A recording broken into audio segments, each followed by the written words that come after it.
नमस्कार दोस्तों, उषा की आवाज चैनल में आप सभी का स्वागत है। हमारी आज की कहानी है एक बेटी की उड़ान। फिरोजाबाद के एक छोटे से कस्बे में सुधीर अपने परिवार के साथ रहते थे। परिवार में पत्नी और 2 बेटियां थी। बड़ी बेटी का नाम अनीता और छोटी का विनीता था। बाजार में सुधीर का एक छोटा सा गैरेज था जिसका नाम उन्होंने अपनी बड़ी बेटी के नाम पर रखा था, अनीता गैरेज। अनीता ग्रेजुएशन के अंतिम वर्ष में थी। छोटी बेटी विनीता अभी हाई स्कूल में थी। अनीता जिम्मेदार थी और विनीता बेफिक्र और बिंदास लड़की थी।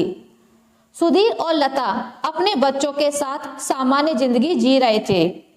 एक दिन सुधीर दुकान का नया बोर्ड लेकर आए जिस पर लिखा था अनीता गैरेज, जिसे देखते ही विनीता कहती है कि पापा, आप दीदी से बहुत प्यार करते हैं। लता ने हंसते हुए कहा, विनीता, तुम पढ़ लिख कर अपनी नई दुकान खोलना, तब अपने नाम का बोर्ड लगाना। विनीता तुनक्कर बोली, तो ये कौन सा दीदी का है? सब ठहाके मारकर हंसने लगे।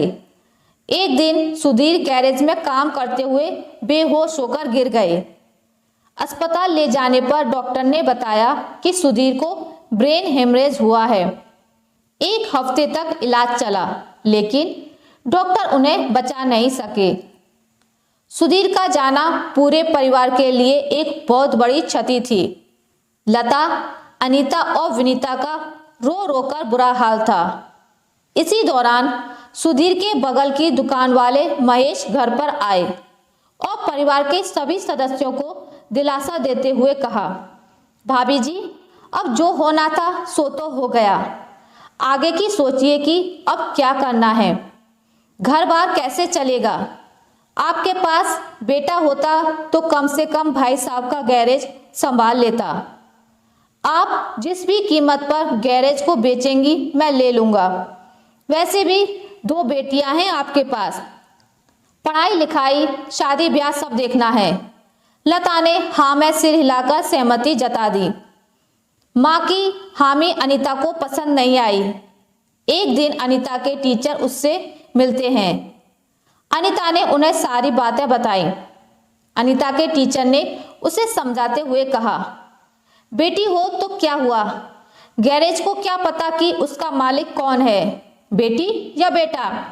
एक सरकारी स्कीम के तहत ग्रेजुएशन कर रहे विद्यार्थियों को कई तरह के काम सिखाए जा रहे हैं, जिसमें गैरेज का काम भी शामिल है। मैं आज ही तुम्हारा फॉर्म भर देता हूँ। 6 महीने का कोर्स करके तुम खुद अपने पापा का गैरेज संभालने लगोगी। ये सब बातें सुनकर अनीता आत्मविश्वास से भर गई। अनीता घर आकर माँ से बोली, माँ, तुम महेश चाचा को मना कर दो कि तुम गैरेज नहीं बेचोगी।